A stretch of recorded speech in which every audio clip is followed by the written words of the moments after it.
ETF index mutual funds నేర్చుకుని stock మార్కెట్లో రాణించాలనుకుంటున్నారా? వెంటనే ఈ నెంబర్కి కాల్ చేయండి.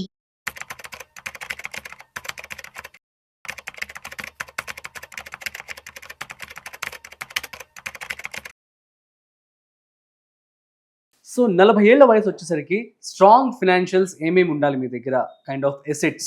సో వీటికి సంబంధించి ఇవాళ మనం మాట్లాడుకోబోతున్నాం. సో వీడియోని మిస్ అవ్వకుండా ఎండ్ వరకు చూసేయండి. సో వీటి గురించి మనతో చెప్పడానికి ఇవాళ మనతో ఉన్నారు financial expert Anil Kumar Bachchu garu. So let's start. Hi, hello, నమస్తే, వెల్కమ్ టు సుమన్ టీవీ. నేను మీ Rajeev Pasupuleti. So hi sir, నమస్తే. నమస్తే రాజీవ్. సార్, 40 ఏళ్ళు వచ్చేసరికి సో ఏమేమి ఎసెట్స్ మన దగ్గర ఉండాలి అండ్ స్ట్రాంగ్ ఫినాన్షియల్స్ ఎలా పెట్టుకోవాలి మనం? సో 40 ఏళ్ళు అనేది ఒక కీలకమైన అంటే మైలురాయి ఒక లైఫ్లో కానీ ఒకరి కెరియర్లో కానీ. ఎందుకంటే మోస్ట్ ఆఫ్ ద టైం 20 నుంచి 60 వరకే మనం వర్క్ చేసే జనరల్గా టైం అనమాట. So it is half way in the middle. 40 సంవత్సరాలు అనేది ఒక 15-20 సంవత్సరాలు పనిచేస్తాము బేస్డ్ ఆన్ ఎప్పుడు మనం జాబ్ జాయిన్ అవుతాం, 21, 22, 23 కానీ అక్కడ నుంచి సంపాదన మొదలు పెడతాము. ఇక్కడ నుంచి నెక్స్ట్ కి టైం అనమాట. ఇది టైం ఏంటంటే ఇవాల్యుయేట్ చేసుకోవాల్సిన టైం.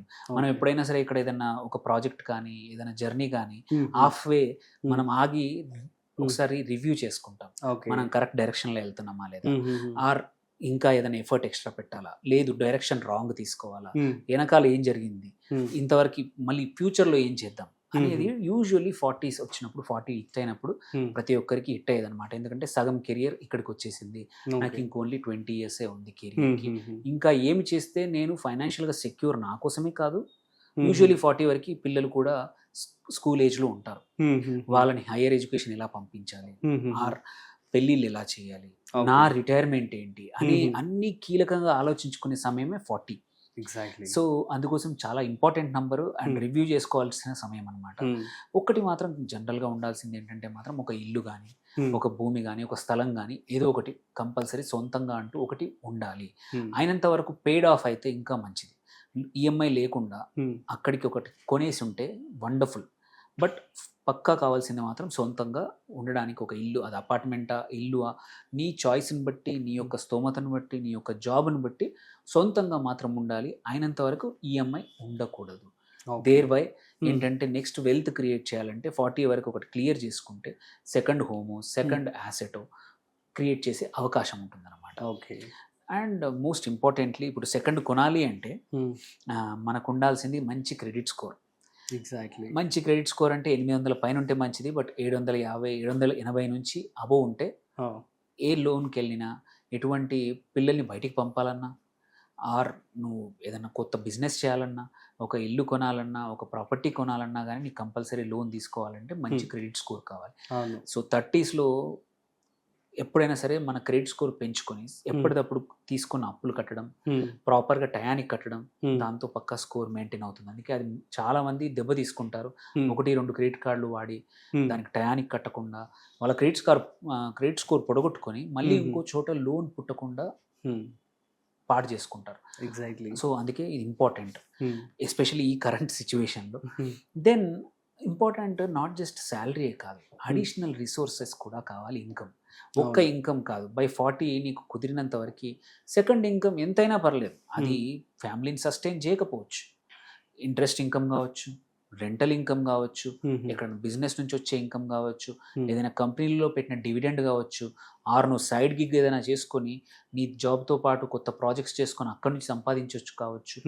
ఎప్పుడైనా సరే డైవర్సిఫై చేసుకునే టైం ఇది గుడ్ టైం అనమాట. 35 నుంచి స్లోగా మన కెరియర్తో పాటు ఇంకొక additional 1 income source compulsory add చేసుకుంటూ పోవాలి. ఆ ఇన్కమ్ కుడ్ బి ఎనీథింగ్. వేల మార్గాలు ఉన్నాయి. సో మనం మనసు పెడితే పక్కా మార్గాలు దొరుకుతాయి. మన స్కిల్ సెట్ తగ్గట్టు అడిషనల్ ఇన్కమ్ ఏంటి, దేని ద్వారా జనరేట్ చేయొచ్చు అనేది చూసుకోవచ్చు. సో దాని తర్వాత ఏంటంటే ఒక చిన్న వెల్త్ ఆల్రెడీ స్టార్టెడ్ అయ్యి ఉండాలి. ఆ వెల్త్ అంటే మ్యూచువల్ ఫండ్స్లో అనుకోవచ్చు, ఎఫ్డీస్లో అనుకోవచ్చు, ఆర్ కొద్దిమంది చిట్స్లో పెడతారు, ఆర్ షేర్స్లో పెడతారు. ఎక్కడైనా సరే decent amount of wealth already నువ్వు క్రియేట్ చేసి ఉండాలన్నమాట. సో ఇక్కడి నుంచి జూమ్ అంటే ఆ వెల్త్ని తీసుకెళ్ళి మంచి చోట రివ్యూ చేస్తా పోతా, మంచి చోట పెరిగే చోట పెడితే ఏంటంటే huge by the time retire అయ్యే టయానికి అన్ని గోల్స్కి కూడా కార్పస్ సరిగ్గా ఉండేట్టు చూసుకోవడానికి ఒక స్మాల్ వెల్త్ ఆల్రెడీ స్టార్ట్ అయి ఉండాలి. దాని తర్వాత ఆబ్వియస్లీ ఫండమెంటల్స్ ఏంటంటే నీకు సరిపడా లైఫ్ ఇన్సూరెన్స్, అది టర్మ్ లైఫ్ ఇన్సూరెన్స్, నీకు ఫ్యామిలీకి సరిపడా హెల్త్ ఇన్సూరెన్స్, అది కూడా ఫ్లోటర్ అండ్ గుడ్ కవర్. ఈ రెండు అయితే బేసిక్స్. ఫ్యామిలీ ఇన్సూరెన్స్ ఈ రెండు అయితే కంపల్సరీ కావాలి. టర్మ్ లైఫ్ కూడా నీ బాధ్యతలకి నీ గోల్స్కి సరిపడా అమౌంట్ అంత కవర్ తీసుకోవాలి. యూజువల్లీ ఏంటంటే 40 తర్వాత తీసుకుంటే ప్రీమియం పెరుగుతుంది కాబట్టి దీన్ని అన్ని 40 కన్నా ముందే తీసేసుకోవాలి. కుదిరితే 5 or 10 years. ఏమైనా సజెస్ట్ చేస్తారా సార్? చాలా వరకు కూడా క్లెయిమ్ అసలు అవ్వట్లేదు యాక్చువల్లీ. హెల్త్ లేదండి, హెల్త్ ఇన్సూరెన్స్ కంపెనీస్ మన డిక్లేర్ కరెక్ట్గా చేస్తే యూజువల్లీ హానర్ చేస్తాయి. సో ఏం ఇబ్బంది ఉండదు. సో దానికి ప్రాపర్ ఒక సెషన్ చేద్దాం. సో టర్మ్ లైఫ్ మాత్రం చాలా ఇంపార్టెంట్. హెల్త్ ఇన్సూరెన్స్ ఏంటంటే ఎప్పుడు తీసుకున్నా నీ ఏజ్ ప్రకారమే ప్రీమియం ఉంటుంది, మారుతూ ఉంటుంది. అవును. బట్ టర్మ్ ఇన్సూరెన్స్ ఏంటంటే నువ్వు 20s తీసుకుంటే ప్రీమియం తక్కువగా ఉంటుంది, 30s తీసుకుంటే ఇంకా పెరుగుతుంది, 40s ఇంకా ఎక్కువ ఉంటుంది, 50s వెళ్తే చాలా ఎక్స్పెన్సివ్ అవుతుంది అండ్ అమౌంట్ ఆఫ్ కవర్ కూడా తగ్గిపోతూ ఉంటుంది అనమాట. దాంతోపాటు ఆబ్వియస్లీ అందరికీ ఉండాల్సింది ఏంటంటే ఎమర్జెన్సీ సేవింగ్స్.